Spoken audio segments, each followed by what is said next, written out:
Okay, so welcome to yet another episode of the fabulous Invitation to Tomorrow Today, where we are revealing new technologies, new tricks, new methodologies for making your business life, your personal life, all kinds of things better, more productive, and well, just a little happier, if I can be so bold as to say that.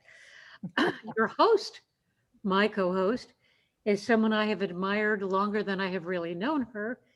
She is the mistress or the master of the business development universe, and her company, of which she is the principal, is Roberta Perry and Associates. If she can't sell it, there's nobody in the world that will buy it. I'm just saying. So, with that, I'd like to turn it over to Roberta, who will introduce our speaker and get this show on the road. And anybody who shows up, we're not there to, they don't get to put their 2 cents in. So we'll just have to look at their name. All right. Thank Take you, it away, Norma Lynn. Roberta. Woo! Thank you, Norma Lynn. Great. And it's so good to see everybody on the showcase today. Appreciate all of you taking the time to be here. As Norma Lynn mentioned, we are in a collaboration of 4 amazing women. I believe we are amazing. So it's Norma Lynn Cutler with Cutler Enterprises, Heidi Hirsch with Reveal Architects, plus our advisor who keeps us totally on the straight and narrow road when it comes to technology, Susie Oglahara with Panasonic Hollywood Labs. We are thrilled to bring you today part 2 about LinkedIn. If those of you that were with us in September, you probably witnessed Corey Padvin, and Corey talked to us about how do we find a job on LinkedIn. Well, what happened after that particular presentation, we had several of our audience members go, well, finding a job is one thing, but what do we do about finding new business? Are there any tips that we should be aware of in finding new business on LinkedIn? We thought that would be a great topic to bring Corey back.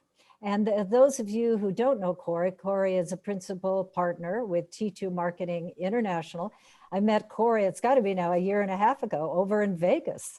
Probably. Yeah. Although by a year and a half, might as well be 100 years at this point. Might as well have been years ago. It's where Holly and I have breakfast all the time when we're at the Global Gaming Conference, GTE. So Corey and I were there, we met, I went, wow, Corey's going to be a part of my universe for life, just like Holly is. I can't wait till we can actually get back to Vegas. Norma Lynn came out of Vegas this weekend, so she could share with you later about what happened in Las Vegas with Meow Wolf. Anyway, I thought that was against the rules. Yeah. Back to Corey. Corey, when I met Corey, I said, well, asked him what he did. He told us it's the marketing company. And then he happened to mention that he wrote a book. And for those of you who can see the book, it is Market to the Millennial Mindset, or Marketing to Millennials for Dummies. I immediately got a copy of it, and it has been an interesting read over the last year, Corey. And I know he's coming out with his second book. But we brought Corey back because he is a master in talking about LinkedIn and how to best use LinkedIn. And he's going to share his secrets with us today. But before I turn it over to Corey, let me give you 3 statistics that I found interesting when it came to LinkedIn. 65% of business-to-business companies have acquired a customer on LinkedIn. 38% of business-to-business companies can attribute direct revenue from LinkedIn, and 59% of B2B companies attribute direct lead generation from LinkedIn. So how do we find new business using LinkedIn? Let's welcome our speaker today, Corey Padvin, with secrets to building your business on LinkedIn. And when Corey is done, after his 15 minutes, we will then have a Q&A session. Please put your questions in the chat, and I'll get to those as we blend the questions we have with the questions you have. All right, Corey, take it away. All right, well, thank you very much, Roberta. Thank you, obviously, everybody with ITTT, and especially everybody for joining in today. I really appreciate it. I know that we've spent more than enough time on Zoom. So the fact that you opted into joining in yet another one is hugely appreciated on my end. For those of you who don't know me, my name is Corey Padveen. As Roberta mentioned, I'm a partner at T2 Marketing International. Roberta and I, as she mentioned, have been working on 1,000 different projects at the same time, which I feel is exactly in Roberta's wheelhouse to be doing at all times. And this sort of idea of focusing in on LinkedIn came largely out of demand. This has been a particularly different time, to say the least, for everyone. And you look at networks like LinkedIn, you look at networks that focus in on professional development, and they have just been exploding in terms of engagement, in terms of their value. And so it seemed like a pretty natural approach to focus in on how to find a job, considering what the impact that COVID had had on the market. Naturally, for a lot of people, that meant taking off on your own, focusing in on developing your own brand, your own approach to consulting, which led to this part 2, which is the secrets to building your business on LinkedIn. And I'll preface today's presentation, which we'll jump into in a second here, by saying that for as much as I'd like to give you one magical secret that will just explode your revenue and drive up thousands and thousands of new customers, it takes work. So the focus today is not so much on the secret sauce of finding direct customers, but the secrets to actually building your expertise, identifying the opportunities, and how best to leverage those opportunities when it comes to LinkedIn. With that, now that you're all, now that I gave my disclaimer, I feel as though we can go ahead and dive in. Can everybody see my screen? Yes. Yep, perfect. Always have to do the tech check. So, as I mentioned, today we're looking at a couple of secrets to building your business on LinkedIn. First, not so much the secret, but really the overarching method, or the overarching theme that I want everybody to keep in mind here is that we're going to be looking at content over company page. The reason being is that there are a lot of great features when it comes to company pages, don't get me wrong. But the real secret sauce, if you want to call it that, is how you use your content in order to both identify, showcase yourself as an expert, and identify and prospect leads that you find on LinkedIn. So that first secret, how do you start optimizing your content? There is more than enough information being shared on networks like LinkedIn, on any professional network that you're using. There's more than enough content to keep you busy for a couple of 100 years if you really dive into it. So what is it that you can start to do to optimize your content? To do that, we're going to take a look at just a couple of simple do's and don'ts. The first, and I think one of the more important ones, is the reminder to actually be social, to actually ask questions, to engage with people, to reach out to your network, to participate in the conversation. You also want to respond to questions that are being asked. You want to respond to articles that are being shared. You don't simply want to take something that you found, share it out there, and then just let it lie. If you want these things to work, you really have to take some time, devote yourself to engaging with the audience, and be as authentic as you possibly can be. The idea that you have to, now keeping in mind that it's a professional network, of course, the idea that you have to simply share a piece of content and leave it out there without giving some commentary is one big misstep that people take, because it doesn't allow you to show who you are. It doesn't allow you to engage a little bit more frequently with people by showcasing your personality, being authentic to yourself, letting that personality shine through, and actually participating in the conversation, as opposed to just holding up a megaphone while everyone else is also holding a megaphone to the same thread of conversation. The second thing that you'll want to do with your content, you'll want to participate in groups. You want to participate in the capabilities that LinkedIn offers when it comes to creating long-form content. You'll want to participate, frankly, in the topic discussions, the hashtag explosion and the short-form video explosion, the story explosion that we've seen on every network from Instagram to LinkedIn, is something that, for as much as it may be repetitive to see these little bubbles on every app that you're opening, the fact is that these are in demand. They are highly in use by people who are actually engaging on the networks, and engaging with content is a way to highlight your expertise. You don't necessarily need to say, I am an expert. You can actually show people you're an expert by writing this long form content, whether it's a blog, whether it's a long form post. Obviously, the idea is to use the pieces of content at your disposal in their optimal capacity, which would mean keeping your post short and using some of the long form content capabilities on LinkedIn to actually write out something that you are passionate about, something that you feel that you may be an expert in based on your experience, and actually sharing that content to groups. All of these are really valuable mechanisms for showcasing your expertise and really starting to identify yourself as being a notch above the rest when it comes to a particular skill or a particular industry. Now, what don't you want to do? Obviously, so sometimes your don'ts are just as, if not more important than your do's. The idea that LinkedIn is a business network, you want to keep yourself professional, but just because it's a business network doesn't mean you should be sitting there selling yourself at every turn. I know that that sounds counterintuitive to building your business. Obviously, the idea really is, to sell yourself, to sell your expertise, to sell your business and identify prospects. But if you focus all of your efforts on simply shouting into a crowd, I mentioned the megaphone example, I'll use it again. If every single person on LinkedIn is shouting into a megaphone, into this empty void that has no engagement, that has no conversation, then essentially it's the age-old question of a tree falling in the forest. If a tree falls in the forest and no one's there to hear it, does it make a sound? Well, if 1,000 people are yelling about themselves and no one's there to listen, does it make a difference to your sales? The answer, by the way, is no. There's no metaphor there. That's just a no.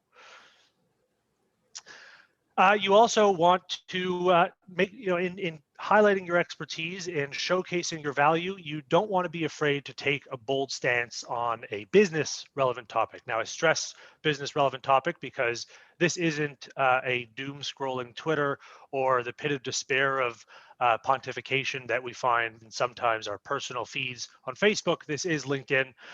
We do want to keep it business relevant, but if there is something that you believe firmly, if there is something that you have an interesting take on, don't be afraid to stick to your conviction and write possibly a long form piece of content. While you may have a controversial opinion about a business's choice to do A or B, that doesn't necessarily mean that it's not something you should be vocalizing. It does have the potential to really showcase that you are an individual thinker. It does have the potential to showcase that you do have unique viewpoints, unique takes, and that you really firmly stand by it, which frankly is a sought after quality when it comes to people hiring an agency, hiring a consultant. If they have convictions, they stick by them, and they give thoughtful thoughtful rundowns as to why they have that particular stance, it can only serve you well. Secret number 2, where should you be looking for your leads? Now, obviously, leads are wherever you can find them, but I want to start looking at some of the unique ways we can think about what LinkedIn has to offer in order to start identifying leads. So I think the most obvious one that we can pull from is your actual network. LinkedIn is a professional network. People have anywhere from a few dozen to several thousand connections, and those connections are sharing stories, they're sharing information, they're sharing company updates. I can't tell you how many times I've seen people talk about job openings and work that they're looking to fill just in the news feed alone. So it's possible to actually find information from your network itself. Now you can start to sift through that network by looking at some of the filters available. You can start to look through your network based on the companies people are working for, seeing if those companies are a right fit for what it is you're offering, but really take advantage of the network as opposed to just connecting with people and then letting the network lie. Actually bring it to life and start prospecting from one of your closest personal assets. Next, we have groups. Groups is an excellent way to start showcasing your expertise and looking for business by sharing content. The thing that people often forget is that sharing the content is part one, participating in the discussion is part two. I think you may be surprised to find so much value in the actual conversations that are taking place. If you're not a frequent user of groups, if you haven't joined, which is still, there are some people out there who still haven't joined groups, take some time, look through the groups that are available in your industry, look through the groups that are available in tangential industries where you think your expertise may be applicable, and start to look through the conversation. People use groups to share, again, company updates, personal updates. I've seen things as overt as someone asking if they can make recommendations for someone to do work. So take advantage of group discussions. The group discussions are a little bit more intimate than what you might find blasted out on a news feed. And you may be well able to find a few prospects or prospective companies that could use your expertise that may be worth reaching out to. This is one that I think is largely overlooked, especially by consultants, and that's job posts. Generally, when we think of a job post, you think that a job post is a place where people are looking to hire a person to come into their company and work exclusively for them. One thing that is often overlooked is that companies are very happy to hire outside consultants.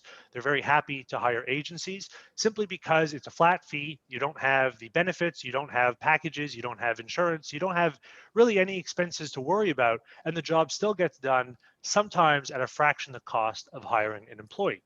That is not necessarily shown in the job descriptions that are being posted. Now, granted, if somebody is posting a position for VP of business development, it may be a little tougher to convince them that you want them to hire a consultant for business development, but that doesn't mean that jobs even as high as the VP level may not still be considering looking at an outside firm or outside consultant to take on the responsibilities. There are benefits to doing it, and frankly, there is no harm in reaching out, asking if it's an opportunity that could look for an outside consultant, and start to engage in the hiring process without actually applying for the job in the traditional sense. And I think the simplest, the one right at our disposal is your feed. I mentioned that your network, you have people in your network who you may be looking to reach out to. Well, the same thing goes with the content that those people are sharing to your feed. The benefit of your feed is that it may not just be your first connections where you can reach out to them directly. You may have second and third degree connections that are popping up in your news feed with information because someone within your first degree of connections is engaging with that piece of content. I've seen people who are third degree connections in my news feed where they're saying looking to hire, if you know anybody interested in blank, have them get in touch. It's a third degree connection, but it was shared by someone in my first degree. So it's always a good idea to sift through there, look at what people are saying, because people do, again, take the time to share information about their hiring needs, which may be beneficial if you're looking for consulting or if you're looking to find potential prospects, either in the short term or the long term. And secret number three, the big fun secret of how do you actually get in the door. I I was on a call with somebody the other day who mentioned to me or who asked me if I was doing any speaking, and I actually mentioned this event. I said, I'm talking about finding business on LinkedIn. And her first question to me was, is that even possible? Now, that may not sound all that encouraging, but the reason why it's not necessarily an encouraging sounding statement is because it's not so simple as to say, can you hire me? Sure. There are steps involved, there is a process involved, and while LinkedIn is a part of that process, it's really the first part of a process that you really need to devote yourself to. The key is committing yourself to doing it right and following some of these steps in order to make sure that you can really get the value and extract the potential that comes from LinkedIn's prospecting and business development potential. So, what are the secrets to starting the conversation? First thing is do your research. If you're doing any sort of outreach on LinkedIn, if you're connecting with someone in the hopes that you may be hired, the worst thing you could do is send out a pretty standard boilerplate message that doesn't say anything specific about the company that you're trying to reach out to. I can't tell you how many times I've received in mail from people who are simply sending out, "Hi, Corey," and it might as well be any name that you could possibly have in there that they just swap out. "Hi, blank. I thought you might be interested in XYZ. Click here to download our recent ebook and let me know if you'd like to speak." The value that you can pull from that is going to be minimal compared to even something remotely tailored to me. "Hi, Corey, I noticed that your company page doesn't have blank. Well, we specialize in, or I noticed that your website hasn't yet started using blank. Well, we specialize in this, and I'd be happy to talk to you about it." Just the small note that research was done, that they actually tailored the message to my needs, piques my interest significantly more. And that goes for anyone that you'll be prospecting with, because there's more than enough out there of people trying to solicit business. If it's standard boilerplate with no degree of personality, no degree of individuality to my needs, it simply is going to fall on deaf ears. Next, you'll want to connect on a personal level. I actually did this just the other day. I reached out to someone who I knew in my network, and I knew that he's from Kansas City. And obviously, what was my opening line? Well, it had to do with the Super Bowl. So the idea the idea was more about how miserable of a game it was, but that was just my own opinion. But if you tailor the message personally, again, there's something to the personal aspect. I know LinkedIn is a professional network. There's no question that you want to keep conversations related to professional matters. That's what LinkedIn is built for. But by personalizing, the same way you'll want to do research on the prospect company, you'll want to connect in a capacity that's a bit more personal, just to open up the door and get ideally increase the likelihood that you'll get some recognition and possibly even a response. That goes again with number 3. Do not start cold on the pitch. Opening with some research saying, "I noticed your company. Also, I happen to be a fan of X. I saw your profile picture. I was wondering if you may be interested in having a conversation." If you just jump right into a 4-paragraph pitch, I guarantee you that by paragraph 2, your in-mail, your message, whatever it is you're trying to do is going to be largely ignored. Much like a cold email, if you send one out and you have 16 paragraphs detailing the history of your company, why you're so much better, and you go into all that detail, well, frankly, you missed the opportunity to pitch once you know you actually have their ear. In that first cold outreach, that first point of contact, you don't know if they're going to look at it. You don't know if they're going to have any interest. So you may be sending all of this information to someone who's never going to respond to you. Save the pitch for that second point of contact where you actually have an opportunity to give a quick rundown of why you're reaching out from a professional standpoint, and then start the conversation on a second initiative after you've connected with them using some of that personal connection, personal anecdotes or personal elements. You'll also want to have one area of focus. This relates largely to the research aspect. When you're giving that pitch, there is so much out there related to so many different areas. One of the things, and I'll actually use an example from one of the attendees on today's call. Walter, one of the things I love, Walter, about the way you pitch, you mention yourself, talk a bit about yourself at the beginning of these sessions. This is the second one I've been on with you, the second networking connection, or ITTT I've been on with you. And the reason why I find it so interesting is because you talk specifically about mobile geo-targeted capabilities.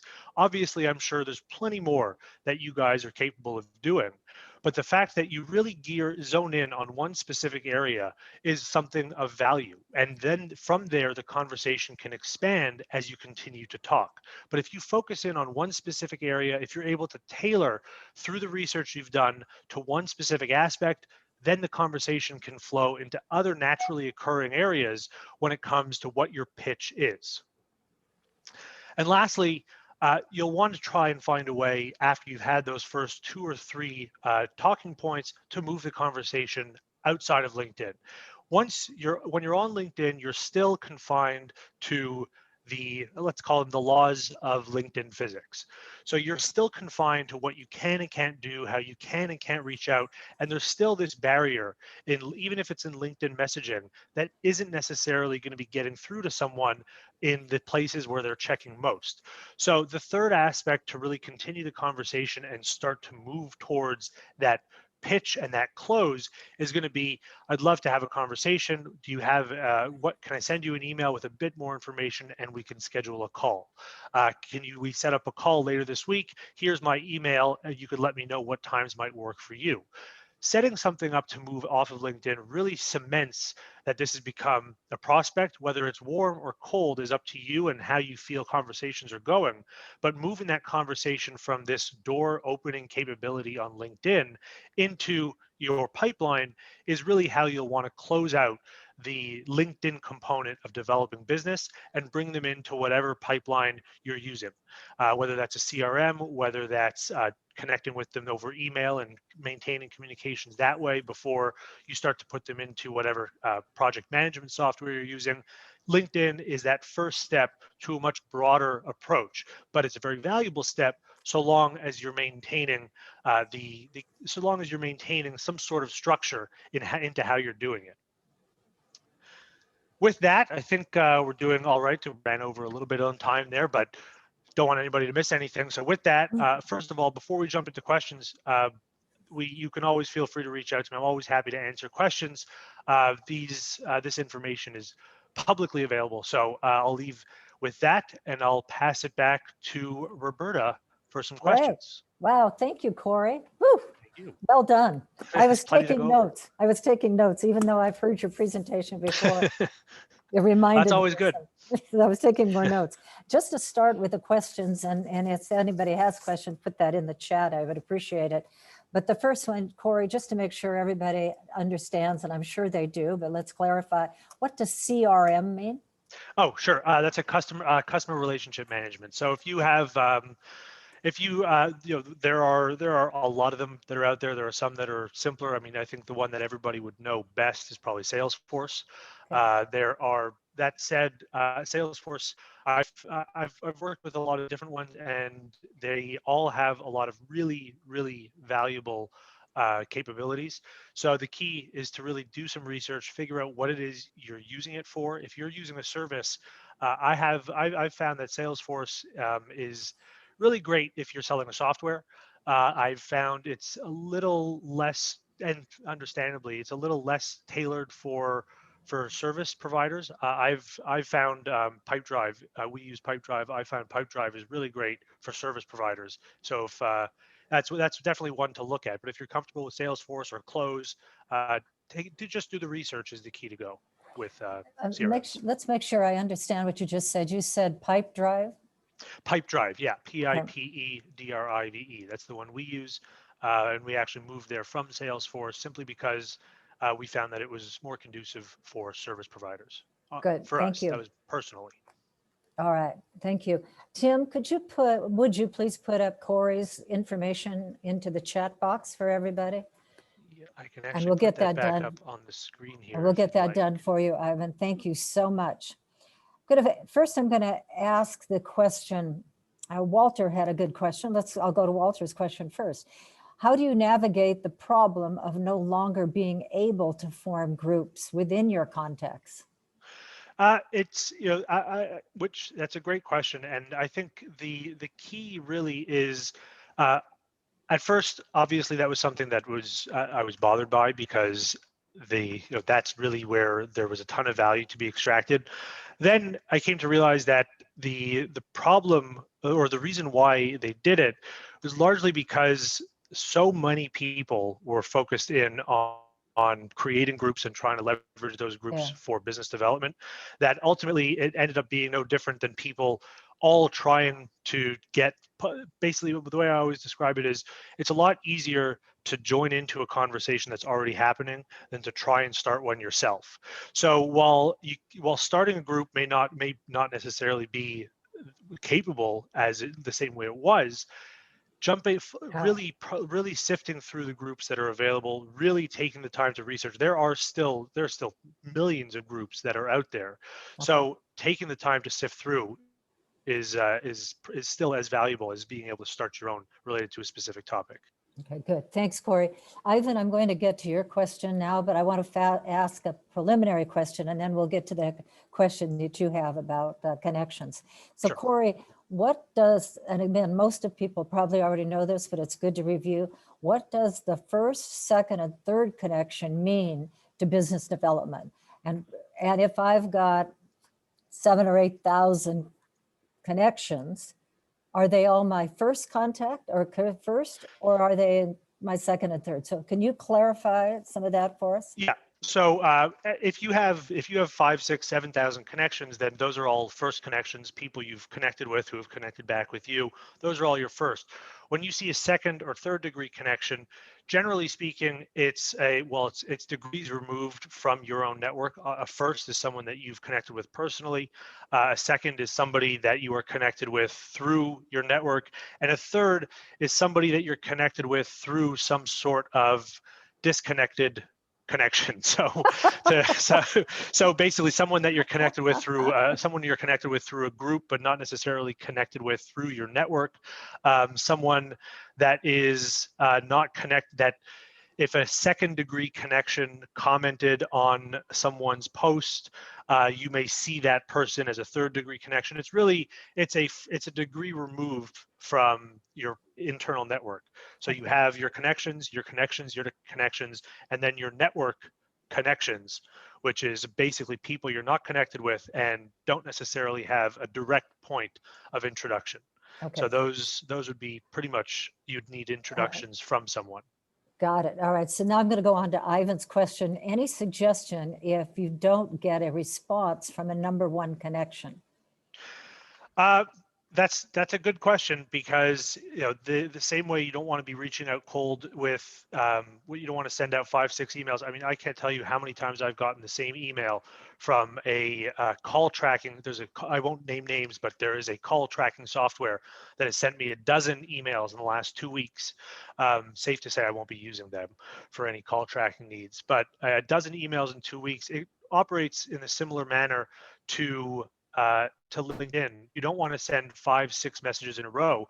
What you do want to potentially look at is finding a second entry door. So if you sent someone a message and they didn't respond, that's unfortunate. A second opportunity to reach out might be to see something they may have shared in their feed and comment on it, or possibly start the conversation up again by saying something along the lines of, just wanted to let you know, I saw your post and thought your article was great. Curious to know if you got my last message and if you'd like to set up a time to talk.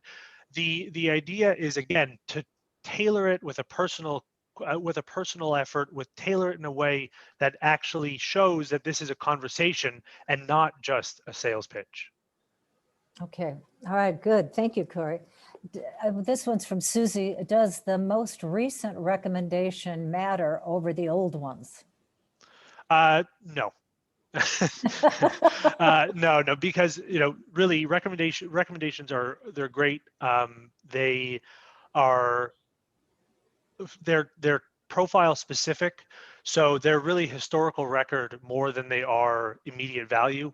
Immediate value would be engaging with someone in a recent post, and you would think about it from a different context. How many pieces of content have you liked or engaged with on a network like Facebook? Of those pieces of content, how many profiles have you clicked on and started to go through? It's really, LinkedIn has made a real concerted effort to become more conversational and to become more about the feed than the profile. For a long time, it was a glorified resume holder. Right. They've really made efforts to make it conversational. So the recommendation side of things, they're still valuable, but they don't lose value over time because, like I said, they're a point of historical record, not live actionable content. Great. The next question is, you were talking about a pitch, or how to pitch or how not to pitch. What is the text limit for personalized invitations. LinkedIn originally said 300 characters. Is that Yeah. true for the first pitch? Yeah, when you're sending out a personalized connection, yes, it's 300. What I recommend introducing, I would recommend keeping it more to connecting with someone with a short, hi, I saw your post and I thought it was excellent, or just something quick, something to the point. Not again, not connecting with someone with that long-winded pitch, because you don't know if it'll fall on deaf ears. You don't know if someone may. I mean, there have been times when I've accepted a connection on my phone. And unlike a desktop, when I accept a connection on my phone, I'm not immediately brought to the messages that I'm shown. When I accept on a desktop and I get an introductory message, it pops up right away. If I accept a connection on my phone, that's sort of left in my unread messages, which I then have to go to separately. So I would keep it short, sweet, and save that for a first connection via message or in a post. I know Steve Jobs always said, if you can't say it in 240 characters, you don't have your message down. So Yeah. So appreciate having a few more characters by 300. All right, Corey, when you talk about long form, what does that yeah, mean? long form would relate to something like, well, long form would be the blogging or the direct long form content. So sort of LinkedIn has really pushed their native content capabilities in the last few years. Native being directly within the app and not separate from off-site links. So one of the ways that they've done that is they've provided everyone. Originally, it was just for journalists and media partners. A few years ago, LinkedIn opened up their capabilities to create long form content. So content like a blog post, video content and commentary that are housed within your profile and shared to your feed. That operates similar. The idea with that is that it's similar to creating a video on, let's say, Instagram or on Facebook compared to sharing a link to YouTube. That way, you can have content that automatically is optimized for LinkedIn, that has all of it housed. It still has SEO qualities to it, so there's no need to worry about not having the SEO qualities that you may get on a blog. But it does have also a higher likelihood of being featured in the newsfeed algorithm, because they want to promote long form content that is housed on LinkedIn. So if you're thinking of writing a long, detailed piece of content that features images like you would with a blog post, writing that on LinkedIn would be what I would consider long form content. Corey, is that what LinkedIn calls LinkedIn Pulse? Uh, Yes, yes and no. LinkedIn Pulse has expanded. It's really become more the media aspect of LinkedIn. So it's newswire, it's PR media releases, Okay. but they've it's sort of become their content hub. So it's no longer exclusive to media. It's really their LinkedIn native content that they're trying to push. Okay. We have, thanks, Corey. We had a question come in about how much posting is too much posting.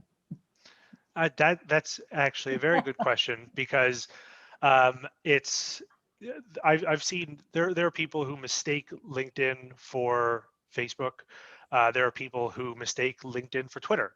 There are people who are sharing 8, 9, 10 posts a day that are totally unrelated. I've seen it, and when it comes to LinkedIn, sharing. There are some things to share, but sharing just 6 or 7 funny videos that you saw in a row, it's not the right place for it.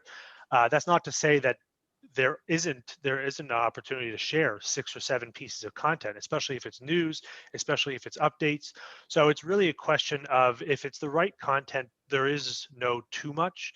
But if it's just sharing for the sake of trying to get into news feeds, then there is definitely a too much. And you should be, if you're using LinkedIn correctly, and if you're seeing people who are using it correctly, it should be obvious where that line is. Okay. If you're trying to build your business, I had a question that came in. Do we use the consistency? So if I post at 8 a.m. every Wednesday morning, something about the business, remember when, etc., Do people understand that consistency, or does it even matter on LinkedIn? No, the consistency that I would refer to refers more to the brand voice that you're developing more Okay. than the content you're creating. If you have consistency in the time that you're sharing, let's say a newsletter, that's one thing.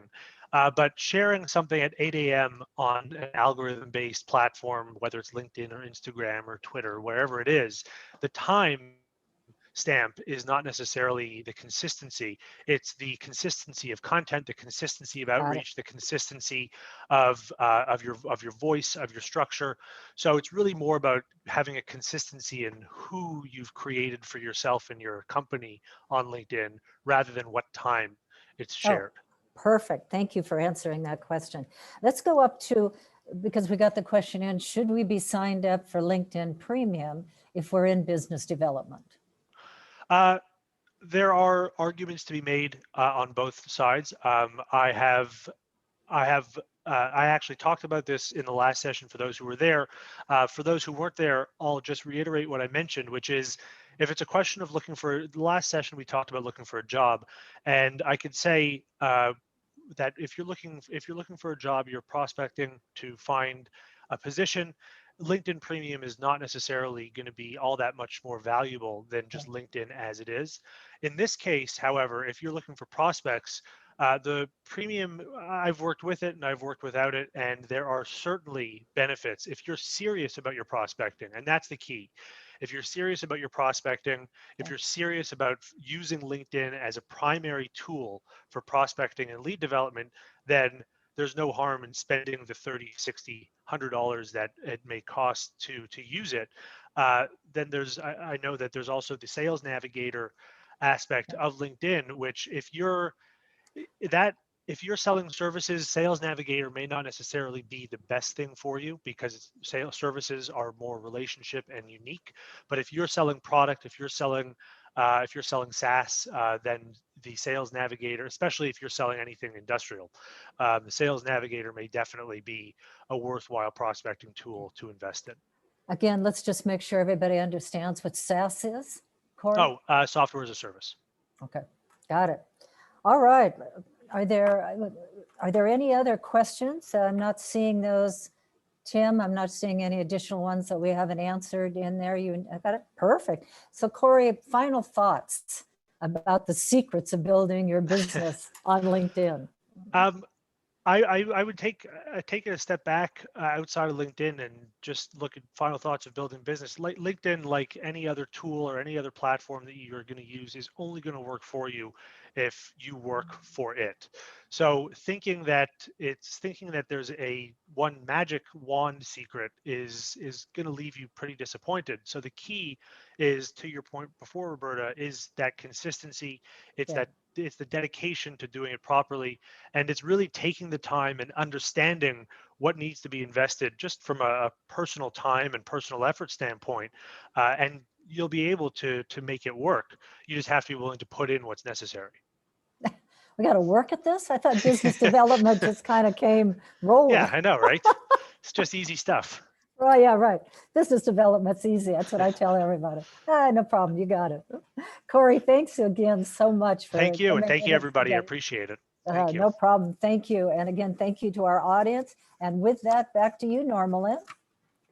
Well, thank you for joining us. And for those of you who came in a little bit late, the reason we started at 12:45 is to give everybody a voice to network, really, to say who you are and what you do. And you never know, the person who needs you the most might be watching. So you want to get in at 12:45 instead of at 1.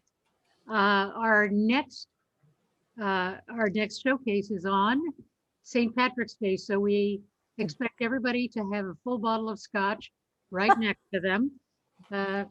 It could be. Corey is smiling. Well, I've got my office bar right behind me, so that's fine.